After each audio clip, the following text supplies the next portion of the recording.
Okay folks, here we are inside San Diego Hydroponics, and to my left we have a system that utilizes the aquaponic method of growing. These little buckets are installed in manifolds, and we're lucky today to have two different aquaponic systems side by side. We have a conventional or traditional T5 vertical with a 400 watt metal halide hanging on high, and then the gravity feed from the pumps moves the water down here into a pond which has koi fish in it, quite a variety.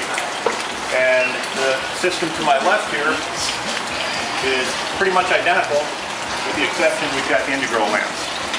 Currently we have a 200 watt on high that covers the entire top manifold. It has a little spillover onto the second level of the manifold.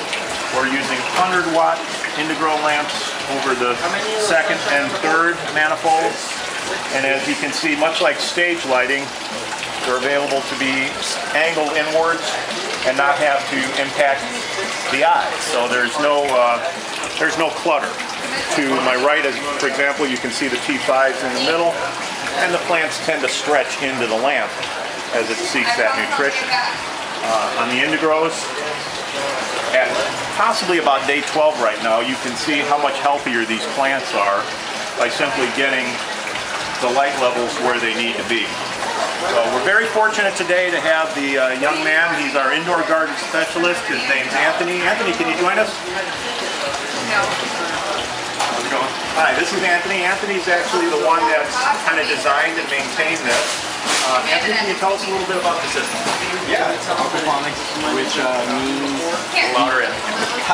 we utilize three different methods basically: aquaculture, NFT systems, plus hydroponics. NFT would be nutrient film technique, where the plants of roots lay in a thin layer of water and uptake their nutrients that way. There's no soil. No soil at all. The only medium used is hydrogen, and that's in each cup, and that's just the basis for the roots.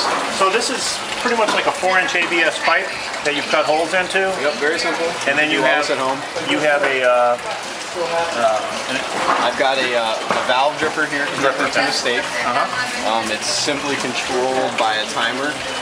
Different parts of the day, it'll kick on, top feed the plants, but the roots are always being fed through the nutrient film, which is the water coming down through the pipes. And what do the fish contribute to this process? The fish contribute basically all of the nutrients. They provide the full balance of NPK. NPK? Yeah, many people believe that you can only grow leafy vegetables. However, with enough fish and enough concentrated amount of water, you can pretty much fruit the flowering. You can flower, so all the way from vegetative to flower. Yeah, we've had examples where tomatoes blossom and fruit in aquaponics. The system just needs to have a perfect balance. Perfect balance. Yeah. In terms of pH? pH, parts per million, light, stock of fish, the amount of nutrient buildup. For example, this fountain here acts as a biofilter. The fountain acts as a biofilter. How does that work? Meaning a lot of the fish waste is pumped up into this and collected. Oh. But as it's circulated throughout the system, the waste is converted into good bacteria and good nutrient for the roots. If there were no plants and the fish simply swam around and the nutrient was not used, it would become toxic to the fish. So there's a symbiosis here between what the plants give and what the plants get.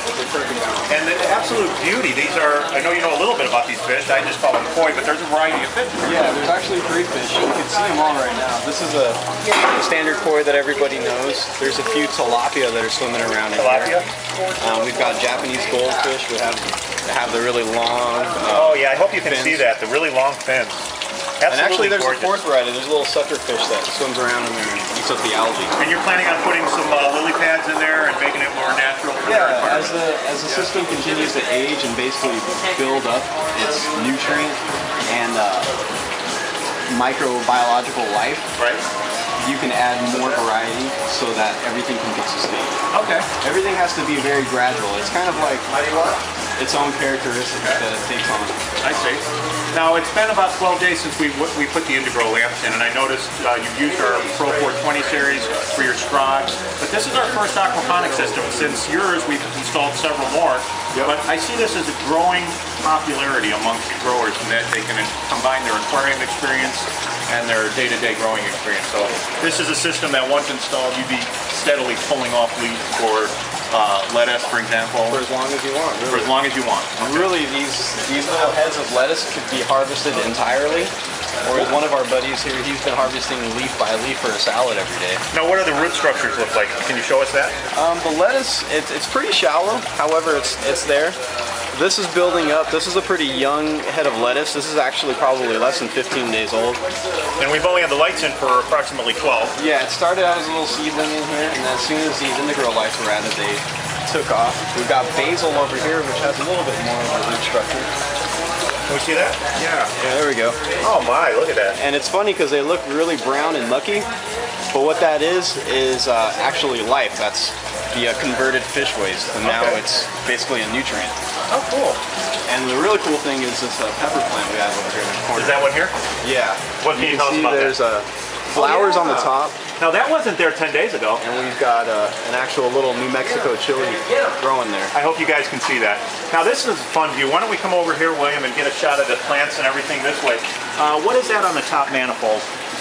Those are just two lettuces. We've got a couple basil plants here. This is a cabbage, and this is another lettuce. And it seems very leafy. It seems like we're getting a little purple on the exterior foliage. Yeah, that's actually goes with that variety of lettuce. Okay.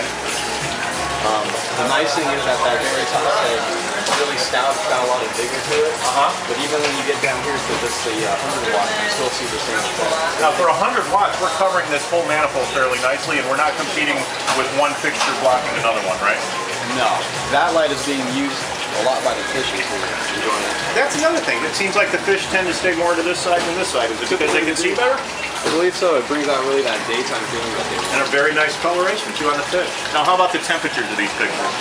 The temperatures, while they are a little bit warm, it's certainly not enough to really affect anything. Yeah, it's not even transmitted up to the lower manifold. In this open air, that heat is really distributed away from the pipes. And this seems like a simple approach to modeling the light wherever you want it, but it's effective in that you don't have to actually see the lamp. Exactly. So the fluorescent picture here really shines in your face while we can direct this wherever. Well, we really appreciate you as a dealer. I would like to encourage everybody near San Diego to come to the Napier Street San Diego Hydroponics and see this system for yourself. Ask for Anthony. He's your go-to guy for anything when it comes to indoor gardening. And who knows, one of these days you'll probably be a fish expert too, huh? Yeah, getting there. All right, thank you very much, Inda-Gro. Thank you very much, Anthony. And we hope to see you again.